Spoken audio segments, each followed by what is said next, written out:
fucker who doesn't love any woman but who wishes to fuck, is always horny and eager to fuck those whom he could fuck.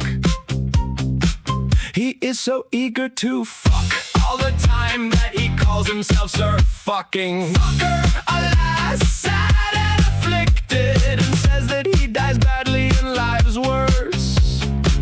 Who doesn't fuck what he loves? The fucker is in such throes to fuck that the more he fucks, the more fucking he dies of longing. A fucking more, for he would fuck like two of the best fuckers in northern Italy. For he says while fucking, I'd be healed if I fuck.